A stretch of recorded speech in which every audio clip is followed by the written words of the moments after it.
Hi, this is LaDonna Davis of Banshee Saw Stars. I'm doing a reading today using the Wild Unknowns Animal Spirit deck. It's not a deck that I normally work with a lot, but I love the art, and I thought I would do a reading with it today, just because I want to play with it. If you buy it online, it's well worth it. I'm not going to do a review of the cards. You can get that online, but they have a couple decks. I would recommend both of them for the art alone. Okay, now I'm going to move on. I'm just going to do a quick 3-card reading. Okay. And I'm not going to really focus on anything particular. I'm just going to really go for whatever comes up and whatever sort of inspires me. Okay, now this reading will be good for anyone who comes and finds it. And I'm getting to maybe start here. Yeah, I'll wait to the bottom. The first one is Frog. Now, Frog is sort of, I'll show you the card, deals a lot with emotions and a lot of tears. It's been raining a lot here, and that's sort of a good thing. Rain is sort of a way of the earth clearing itself and clearing the atmosphere. And so it's a chance for you to clear the atmosphere, and so a chance for you to clear out the air, your lungs, in your life, and sort of when you go out, sort of clean out how you approach life when you get outside. You'll be clearing, and then the earth will be clearing. You'll sort of be working one with the earth, which is a good way. And then also to not be afraid of being rained on, instead of having the earth's tears or the sky's tears, or just water or rain. If you're not really into that, sort of seeing the earth alive, just sort of that working with you as well, and it'll heal your emotions.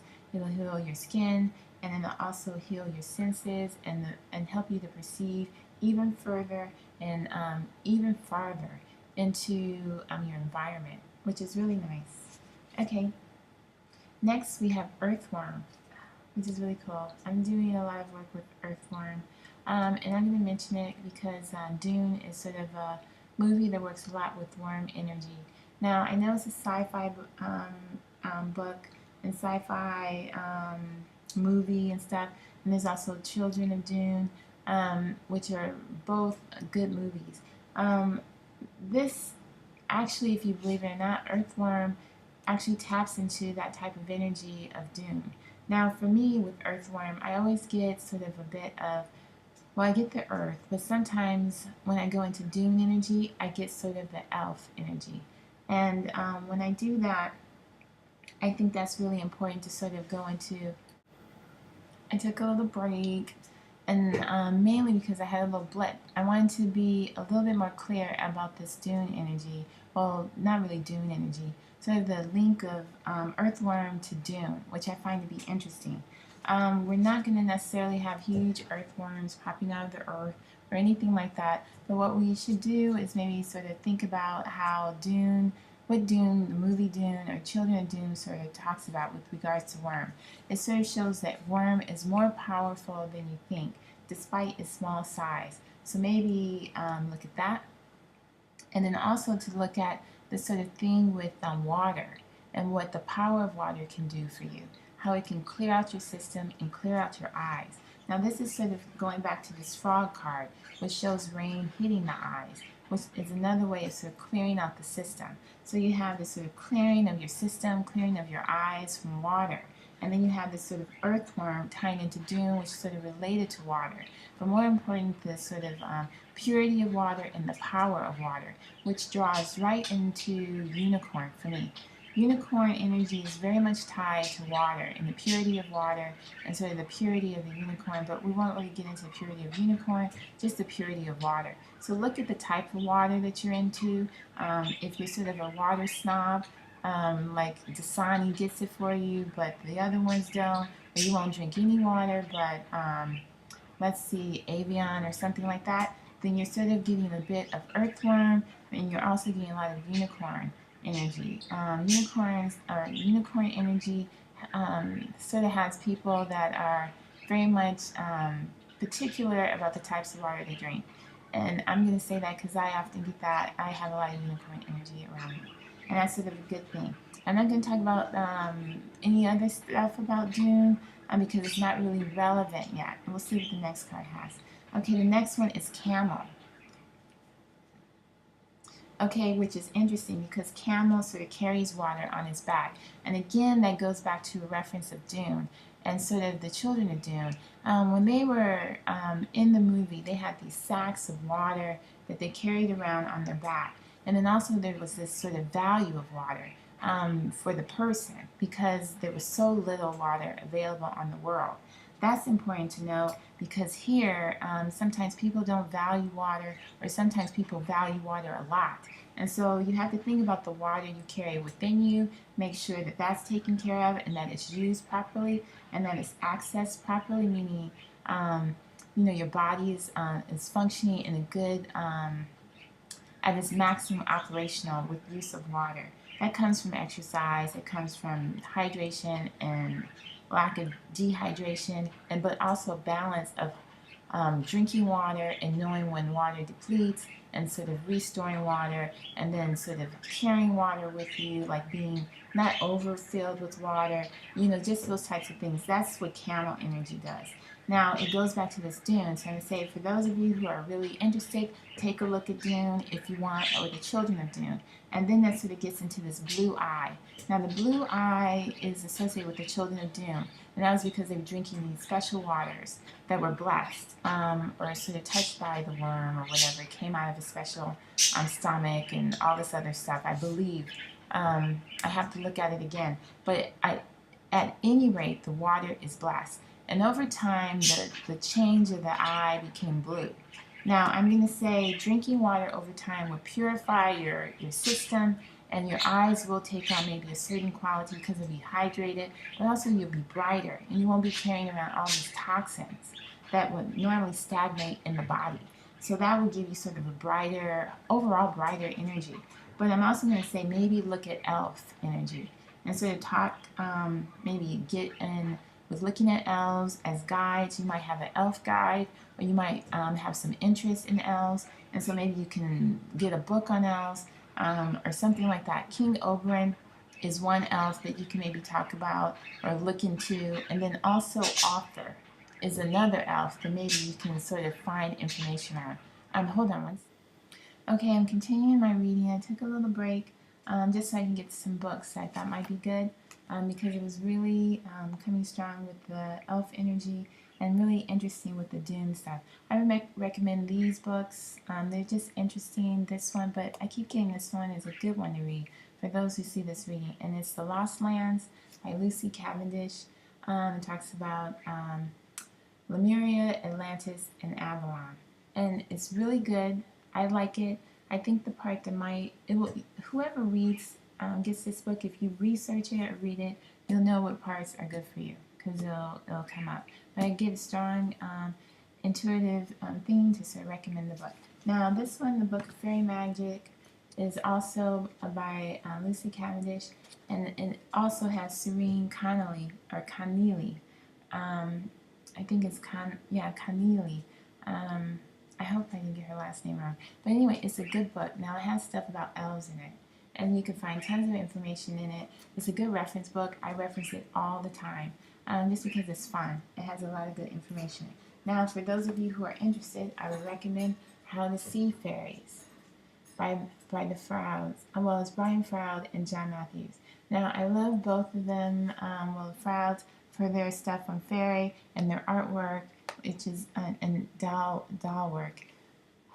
It's very beautiful, very beautiful. Highly recommend their stuff and their site. And if you can get any of their stuff, that would be great.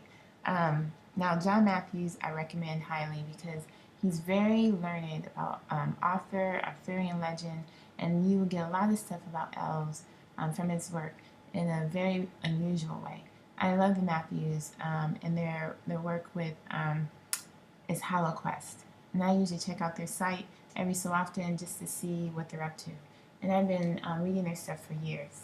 Okay, so those are the books I recommend, and I'm going to wrap up the reading. I think it's all very beautiful and it ties in, and I just want to make sure that this sort of thing with water is really looked at, and sort of this thing about how you'll get guided to maybe finding the best waters for you, how you might get guided to find unicorn information, or learn more about unicorn energy, which is masculine but can also be feminine, and then also working with the earth, which is very important for King Oberyn.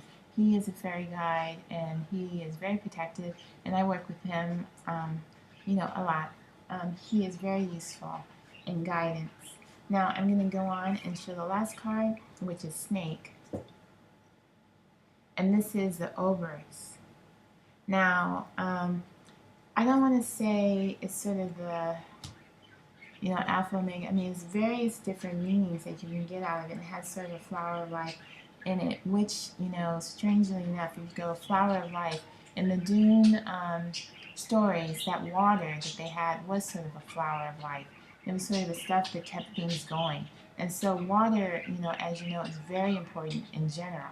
Just for humans, we're more water than, earth or other elements. And we need water to continue. So I'm going to say any water you have will be very beautiful for you and help you in extending, sort of your reach in life, and then also help you to move forward.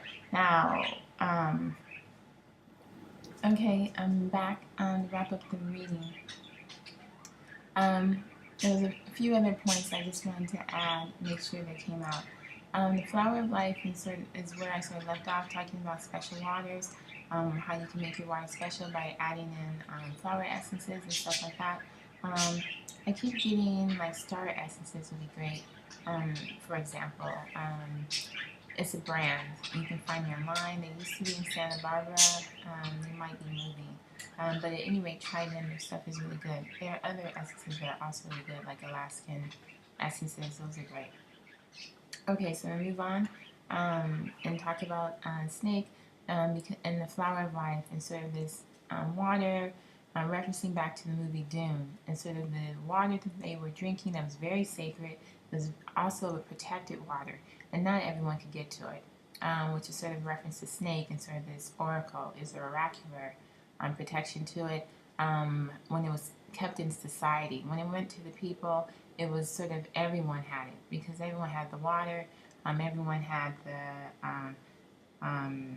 access to earthworm, and everyone could get to it. And these were sort of the rebels that were, or the regular people that were on the earth. Now, when you get into that, this is sort of a control thing. Who controls the spice controls life. And that was sort of one of the things that came out of the movie. When you look at that, there is a sort of control here, but not necessarily over water, but sort of like who has sort of these vision and oracular qualities. Who has it and who doesn't? This is something that you could look at in your own life. Everyone has some sort of psychic ability, if you want to call it that. I call it intuitive ability. I also call it just a natural gift. A lot of people have it. What you have to look at is sort of who wants to say their gift is the best, who wants to say their gift, who should have a gift and who should not. It's not for anyone but the Creator. And I believe in the Creator, God, Goddess, Christ, and stuff like that. And so I want to say that what you should do is regard your sight or your talents or your visionary skills as a gift, and not as something like a curse, and not something to be controlled, like to sort of fight off. Just sort of let it happen, and don't worry about who has what. Sort of like yoga. When you go to yoga and you're doing yoga and someone else can do the perfect forward bend and you can't, you're struggling, they tell you worry about you and your mat. It's sort of the same thing. Who cares what someone else has? Worry about what you have. And so that sort of goes back to this earthworm energy, and sort of gets back into sort of this elf energy, and sort of this blue eye that popped up in the movie Dune, which meant that they had the sight and they could see. So this is sort of this clarity of water, what water could do for you. So clearing your energies, releasing toxins, and as you become more free of toxins, your gifts naturally heighten. So you become more sensitive, which is frog, going back to the original card, more sensitive to tactile contact of things, like water falling on your skin, and that might give you information about your surroundings, which is very fraught and very good, and sort of a strong connection to nature, which goes back to the circle of life, which is sort of like an Uberus right there. Okay, so I'm going to move on, and then I'm going to say I hope you enjoyed the reading, and then I'm going to say if you are interested in getting a reading, please contact me. You can check out my website on And She Saw Stars. This falls under my Intuitive Gifts page, something new I'm doing. I am a fashion designer by trade and a photographer, but this is sort of one of the things I'm branching out, which is also very much a part of this reading, sort of using your creative talents anyway for other things, not just boxing them in, saying they're only good for design. Because I use my visions, my visionary skills to design, but I'm also using them for my readings. So it's another way to sort of work with my creativity and exercise my gifts. And keep it like that. Don't make it a big thing. You have the sight, and now you have to say, you have to pray, you have to cleanse, you have to see if it's okay for you to have the sight because of your religion and your background. I'm going to tell you what I would say is this. Fuck you. I'm going to use my gifts in the way that I choose, which is very much in alignment with Dune. The people have the earthworm, and they control the spice, and they control the water of life, and they have the sight because they want it. It has nothing to do with aristocracy at all. It's about power to the people and power to the person, and that's important to remember. Have your own power and your own talent, and I would say worship there in your own strength. Don't worry about other people. Think about your own connection to yourself, your own connection to spirit, and your own connection to the surroundings around you. And don't worry about the dogma crap that you sort of was raised in maybe, or might be getting around. Those things stifle your creativity. And that's not really any good. Alright, so this is a bit of a rebellious reading, but it's also in alignment with Dune, and also very fairy in some ways. I hope you enjoy it. I hope it inspires you, and I hope it gives you something to look at. It's a creative reading for the month of January and of 2017, and also the month of February, most of February 2017. And whoever finds it, even if it's outside of January and February, it will be applicable to you. Even if it's like in the month of March, or next year in 2018 or 2019. All right, thank you. All right, take care. Bye.